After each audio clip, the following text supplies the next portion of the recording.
Et sinon, la saison 1 des Sopranos, on en parle? J'ai enfin découvert cette série dont le nom revient sans cesse à mes 12 oreilles depuis des années, et je vais répondre à la question. Est-ce que c'est grandiose, ou est-ce que c'est un désastre? Meilleure série de tous les temps? Ou surcotée? Tel Tony Soprano dans le canapé de sa psy, je vais commencer par une confession, les amis. Oui, j'avais beaucoup entendu parler de cette série depuis des années et des années. J'en ai quand même eu de grandes attentes, à cause de cette réputation, notamment depuis des années, comme étant une des meilleures séries de l'histoire. Beaucoup d'attentes. Et précisément, je vais vous dire lesquelles. Parce que ce que j'ai pu entendre au fil des années sur les Sopranos, c'est que c'était extraordinaire, qu'avec peut-être Breaking Bad et peut-être une ou deux autres, il n'y avait pas mieux que ça, sur Terre, dans l'histoire, en termes de séries, que ça a inspiré énormément d'autres séries.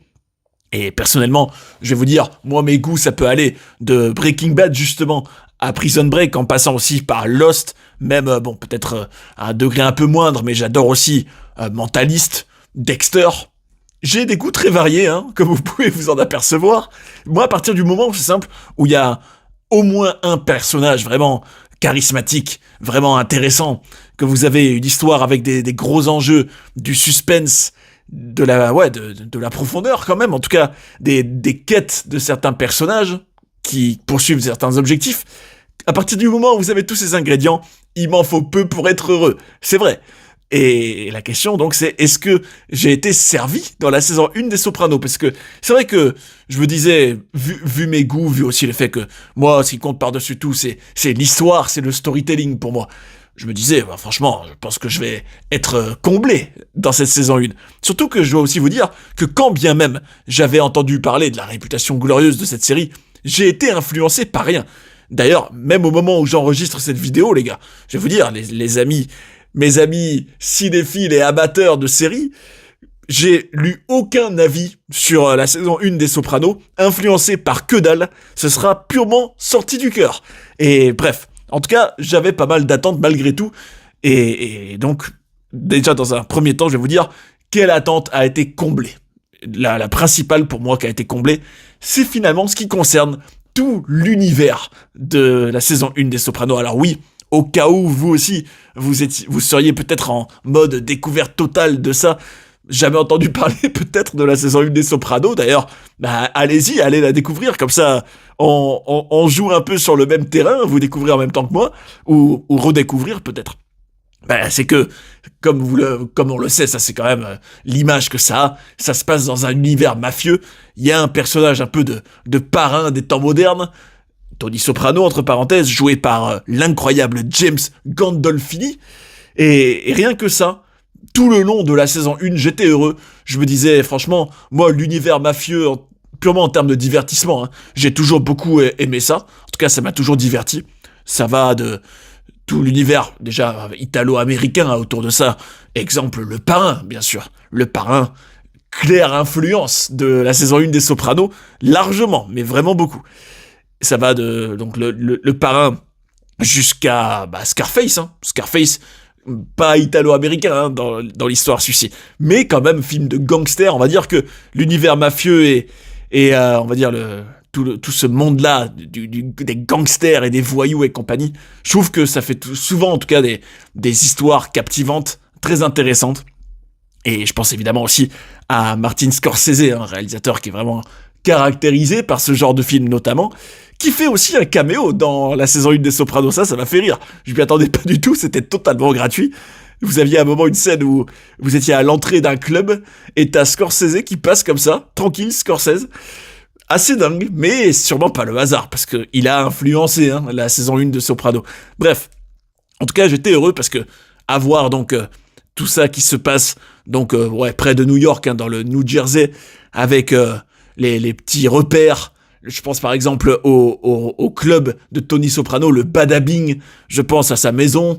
Je pense à la ville, quoi. La ville. Tous les personnages, notamment plein avec leurs accents italo-américains, leur charisme, leur carrure aussi, évidemment. James Gandolfini, personnage larger than life quand même, ce Tony Soprano. Personnellement, j'adore ça. Je me dis, il y a un personnage, il n'y a rien de mieux pour porter une série qu'un personnage comme ça. Je me dis, toutes ces cases cochées en même temps, déjà je suis très heureux.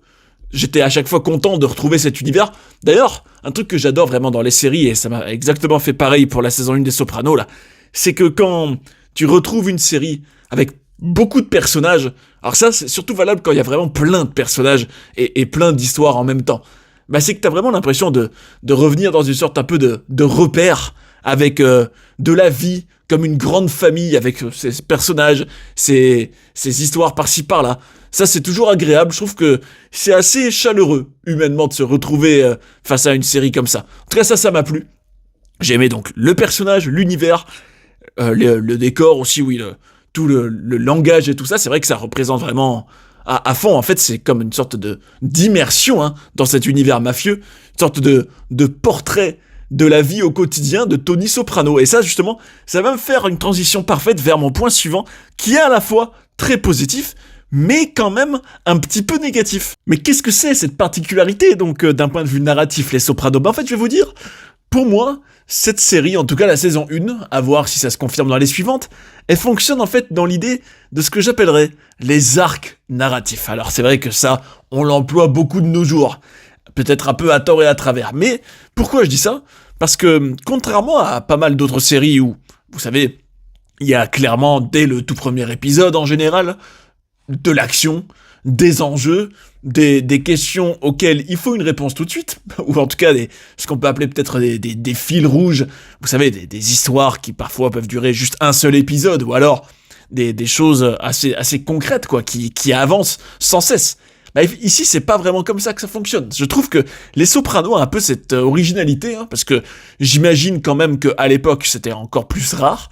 Aujourd'hui, on le voit peut-être un peu plus, où on tourne davantage autour de personnages et des évolutions eux-mêmes en tant que personnages qu'ils peuvent avoir au fil des événements, plutôt que, par exemple, des actions concrètes. Chacun a, par exemple, un objectif bien défini qui va poursuivre tout le long en surmontant les obstacles éventuels. Là, c'est pas du tout ce fonctionnement, en fait. C'est ça qui est assez étonnant. Et je trouvais ça assez rafraîchissant. Hein. Je me disais, là, c'est marrant parce que j'avais beaucoup plus l'impression d'être plongé dans la vie de Tony Soprano, qui a une évolution en tant que personnage, avec, par exemple, le fait que, dans son clan, après la mort du grand parrain Jackie, puis la prise de pouvoir de Junior, mais la querelle, la rivalité quand même sous-jacente avec le tonton Junior du coup, et sa prise de pouvoir un peu en douce, Tony, dans tout ça, avec aussi sa relation avec sa mère en fil rouge, à travers aussi la thérapie avec la psy, on va dire aussi ce couple avec sa Carmela qui se dégrade quand même progressivement, je trouve, dans tout ça. Je me dis, bah ça fait en fait tout un arc narratif autour de Tony Soprano, un personnage qui au fil des événements évolue, mais qui n'a pas pour autant un but bien précis qui poursuit tout le long. C'est juste que bah on suit sa vie et on voit le personnage grandir, changer, s'adapter à certaines situations. Et ça, alors dites-moi si vous n'êtes pas d'accord, il n'y a pas de problème, on peut en débattre, mais pour moi c'est assez nouveau. Je trouve ça vraiment... enfin, le point négatif de ça, autant je peux trouver ça assez différent des autres séries, et je me dis, bah là par exemple, on peut imaginer plein de choses potentielles qui peuvent encore se passer à la fin de la saison 1. Alors il s'est passé quand même des choses, mais malgré tout je me dis, bah là, on a vu des personnages évoluer, des événements arriver, mais j'ai quand même encore un peu l'impression que, d'un point de vue action, suspense, évolution de chaque personnage qui peuvent mener à peut-être une grande explosion, je me dis, il y a encore plein de possibilités. C'est un peu comme si la saison 1 avait été vraiment les prémices de tout un univers avec plein de personnages qui ont certains besoins, certaines envies, certaines douleurs, certaines peurs aussi, et que tout peut encore largement se mélanger à travers vraiment des histoires fortes et du suspense et de l'action, mais que pour le moment la saison 1 a posé plein de bases. D'ailleurs, dans ce sens-là, ça me rappelle un petit peu Breaking Bad, et c'est pas pour me déplaire, j'adore Breaking Bad. Pourquoi ? Parce que Breaking Bad aussi, on te présentait toute une situation avec Walter White qui avait donc sa situation aussi bien familiale qu'en termes de santé, et tu voyais donc Walter White, on va dire, découvrir de nouvelles activités. Je vous incite à aller la voir si vous connaissez pas. Et avec aussi donc son beau-frère qui a été donc policier. Bref, tu pouvais déjà, dès la saison 1, imaginer plein de choses possibles, à quel point tout ça pouvait mener loin, mais la saison 1 posait surtout plein de bases qui allaient ensuite se développer et être explosées vraiment complètement au fil des saisons. Et je me dis, les Sopranos, à l'instant T, en tout cas à la fin de la saison 1, j'ai l'impression que c'est un peu pareil. Même si le point faible de ça, il y en a deux pour moi. Le premier, c'est que quand on nous laisse imaginer plein de choses possibles, tout devient un peu plus prévisible. C'est vrai. C'est vrai, et ça, je me dis, est-ce que tu veux plutôt une série où t'as des chocs régulièrement, des retournements de situation que t'avais pas du tout vu venir pour être tout le temps un peu à l'affût et excité, parce que tout peut arriver, ou est-ce que tu veux plutôt, et c'est voilà, un peu cette stratégie des arcs narratifs, est-ce que tu veux plutôt voir un personnage évoluer en te disant, là, je pense que ça va mener là, et qu'au final, ça mène à ça. Est-ce que on préfère l'un ou on préfère l'autre ? Ça, c'est vraiment deux écoles. Et l'autre point faible des arcs narratifs pour moi, c'est que ça manque peut-être un peu d'action. Parce que c'est vrai que quand je regardais certains épisodes, je me disais, là, j'apprécie le fait d'être un peu dans une sorte de chronique dans un univers mafieux, donc avec les Sopranos et tout ça. Je me disais, j'apprécie, on est dans une chronique un peu, on est un peu en immersion dans leur vie, mais quels sont les enjeux là ? Quelle est la question que je me pose, dont j'ai hâte de la réponse, quels sont les trucs un peu à suspense auxquels je suis censé rester accroché là, dont j'ai quand même un peu besoin dans les séries, ou les mystères, ou les questions que je me pose. Je dis mystère parce que ça me rappelle Lost, où pour le coup, personnellement, dès le tout début, je me posais 1000 questions, et c'est ces fameuses questions autour de beaucoup de mystères dans cette série-là, qui m'avaient fait vraiment rester captivé pendant des épisodes et des épisodes. Je me dis, là, il manque peut-être un peu de ça. Mais bon, j'ai confiance que ça va quand même prendre une autre dimension, et il va se passer plein de choses à mon avis.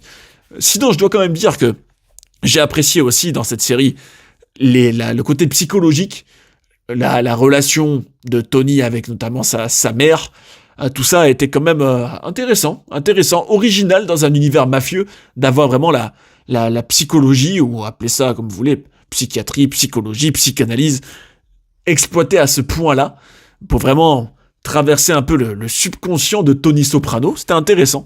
Avec aussi un peu les dilemmes entre le bien et le mal, le fait aussi de mentir ou pas, parce que c'est vrai que Tony, et d'ailleurs il y avait des moments où c'était explicitement dit dans la série, où on se dit est-ce que c'est le mal, ce type, est-ce que c'est un diable, est-ce qu'au contraire, non, c'est en même temps un père de famille, mais en même temps il trompe sa femme, enfin en tout cas il va voir ailleurs, largement, beaucoup même, et il est quand même très très très menteur à tout le monde. Tu te demandes souvent, oui, le bien, le mal. En tout cas, on exploite un peu ces thèmes-là, c'est intéressant. Sinon, je dois dire que dans l'univers global, j'ai bien aimé aussi toute la musique. Pour moi, c'est un des points forts de cette saison 1. Le générique que j'ai complètement découvert, pour moi, c'est essentiel qu'une série ait un vrai générique avec une vraie identité. Et ça, je trouve ça bien. Alors, à la limite, je pourrais peut-être reprocher le fait que les épisodes commencent directement par le générique et la musique, plutôt que d'avoir une scène d'ouverture, ce qu'on appelle les cold open, pour ensuite avoir le générique. Après, je suis peut-être plus habitué à ça, pour ça. Mais bon, après, ça a aussi son charme. Et souvent des bons morceaux, je trouve, une vibe vraiment avec tout son propre univers, avec aussi ses décors, le fameux badabing, comme j'ai dit. Et donc, je trouve qu'en tout cas, en termes d'habillage global, c'est super, tout comme les personnages, les costumes, les décors. On est vraiment plongé dans tout un monde. Et je conclurai en disant que c'est normal qu'une saison 1 soit pas directement fantastique, mais je trouve que le boulot d'une saison 1, c'est aussi de te laisser entrevoir tout ce qui peut encore arriver et tout ce que tu vas attendre peut-être avec impatience et tout ce qui va te tenir en haleine pendant plusieurs saisons. Et sur ce point-là, la saison 1 des Sopranos, c'est mission accomplie largement. En sachant qu'elle est quand même très solide. Je trouve qu'elle n'est pas encore... Après, c'est la vérité aussi d'un premier visionnage. Des fois, quand on revoit une série, on en apprécie bien plus de choses en détail. Peut-être que Les Sopranos a aussi cette force-là. En tout cas, je dirais que c'est une saison 1 qui est très encourageante, qui est divertissante, qui est solide, mais on va dire que pour vraiment franchir le cap supérieur, il faudrait vraiment qu'il se passe beaucoup plus de choses, qu'il y ait beaucoup plus de suspense et d'enjeux et d'action. Et je me dis, ils peuvent largement régler ça dans la saison 2. Et je regarderai ça très attentivement. Alors, tout ça me fait donner la note de Balcotte de 4 brownies sur 5. 4 sur 5, c'est bien, 4 sur 5. C'est à l'image de ce que j'ai dit juste avant. En tout cas, j'ai très très hâte de la saison 2. Vous savez maintenant ce que j'en attends. Et venez me dire en commentaire si vous êtes d'accord avec Balcotte.